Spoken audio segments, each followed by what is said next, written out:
نحن نريد أن نطرح سؤال الآن. في سفر المزامير 110 يقول: قال الرب لربي اجلس عن يميني حتى أضع أعدائك موطئا لقدميك. كم رب هنا؟ بس حضرتك سألت القس زكريا بطرس وجاوبك. ما جاوبنيش والله، لو جاوبني ما كنتش سألتك. وين جوابه؟ ماذا قال جوابه؟ أنا مش متذكر قوي، بس أنا اتفرجت شاهدت الحلقة. لا ما جاوبش، لا ما جاوبش على النص. هو جاوبك على كل الأسئلة. لم يجب على النص إطلاقا، مش مجرد واحد يتكلم معناته جاوب. كل الكلام الذي علق به رديت عليه أنا عليه برضو، أنا رديت عليه. بس نشوف يسوع الملك يفتح الصوت.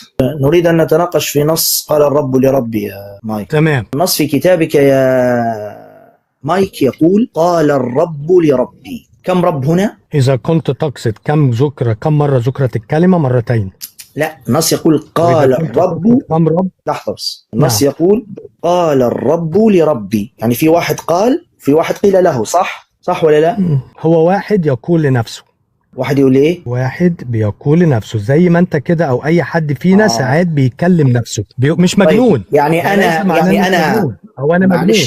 طيب يعني انا لما بكلم نفسي اقول قال زين لزين، اقول كده؟ ليش بقى يا شيخ؟ ولا بقول طبعا هنا اصبر بس شوي.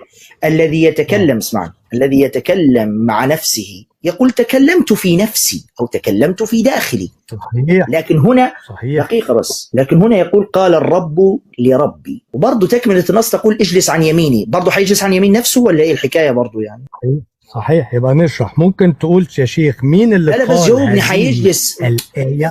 لحظة بس، يعني مين اللي حيجلس على يمين مين؟ ما هو ده اشرحها، ما هو ده الشرح. انا ده بقى في الشرح، زي ما انت شرحت القرآن كده في الآيات، قعدت تستفيض في الشرح، ما خدتش اللي مكتوب بس شرحته. احنا نشرح للناس. جاوبني، مين اللي حيجلس على يمين مين؟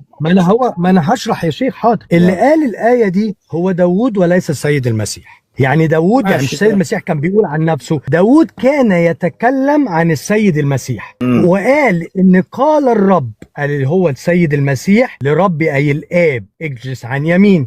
طب يعني ايه اليمين؟ عرش الله. ثواني بس، السماوات وعرضها. بس معلش استفسار. قال الرب الأولى هو المسيح والثانية هو الآب؟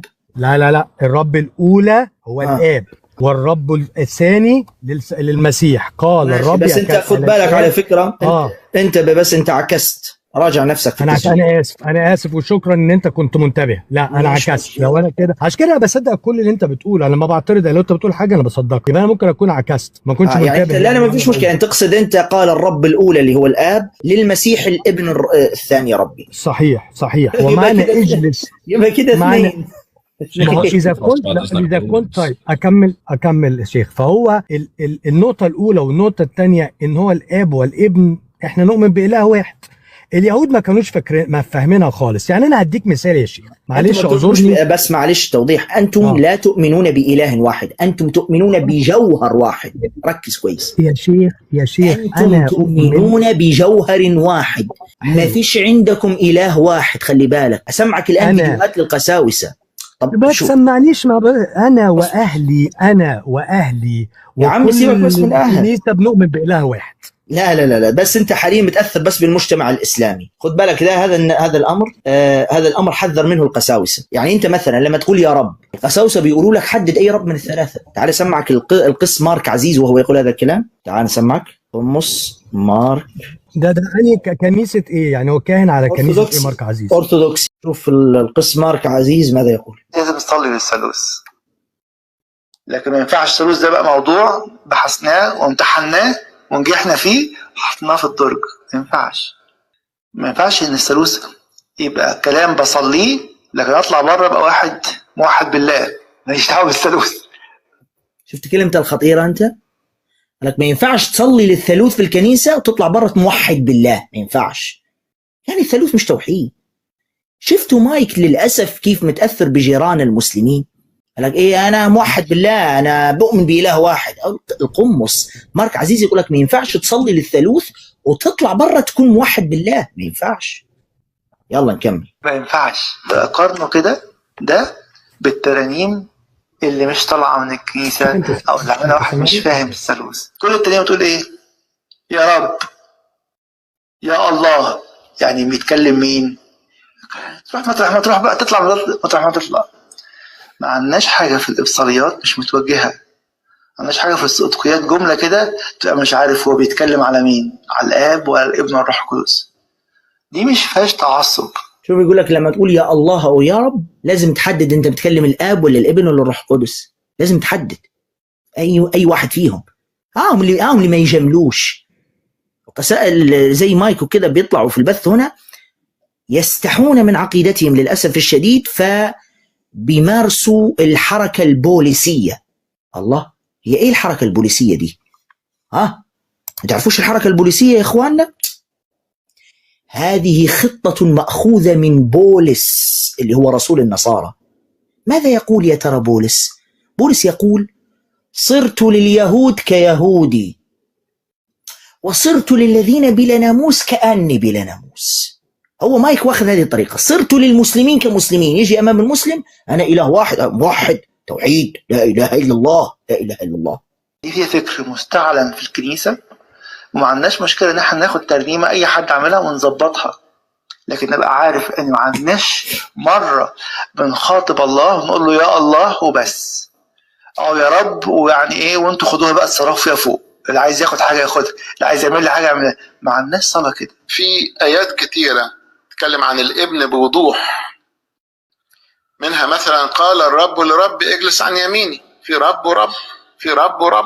مصدق في الثالوث. شفت الكلمة الخطيئة في رب ورب دي مستحيل يقولها مايك. ليه؟ لأنه مكسوف من 12,000 أغلبهم مسلمين. الأنبا رفايل قالها لك فجش على طول، ما عرفش المجاملة. الأنبا رفايل قال لك رب ورب. أيوة، عاوز إيه تاني؟ في رب ورب. اسمع بقى النصراني بيقول لك إيه؟ هو الرب الأولى بيكلم نفسه؟ لا، هو بيجلس عن يمين نفسه. لا، هو بيكلم الحتة اليمين اللي في نفسه ومش عارف، ويلف بينا دنيا لحد ما التوه. شفت يا مايك؟ خليك صريح في اعتقادك. إذا كنت لا تستحي من اعتقادك أنا منتظر. فكن صريحا. طب يلا خليك صريح زي هؤلاء الساوسة. يلا تفضل خليك صريح زيهم. يلا كم رب؟ خليك رب ورب. تقدر تقول الكلمة دي؟ حاضر. يلا. حاضر. الأول أنت سمعتني أظن أبونا مارك حاجة، مارك عزيز، والناس كلها سمعوا. أبونا مارك قال عزيز قال إيه قدام جميع الناس، يعني الناس ينتبهوا. قال ما تدخلش الكنيسة تؤمن بالثالوث وتخرج بره للتوحيد. يعني ايه الثالوث؟ هو ايه؟ 3 أقانيم. يعني ما تدخلش في الكنيسة تقول 3 أقانيم وتخرج بره توحد الأقانيم. 3 أقانيم في الكنيسة. هو ما قالش هكذا. عفوا هو لم يقل ذلك. هو قال ما ينفعش هكذا. المقطع موجود، عيد لك المقطع. يلا تعال نعيد المقطع. عيد كلمة لم يقل ولا لا؟ شوف نعيد المقطع. معلش نعيد المقطع لو سمحت. ونشوف هل قال كما قلت أنت. ركز على كلمة الله. خلينا نعيد المقطع ونشوف هل قال كما قلت أنت أم لا.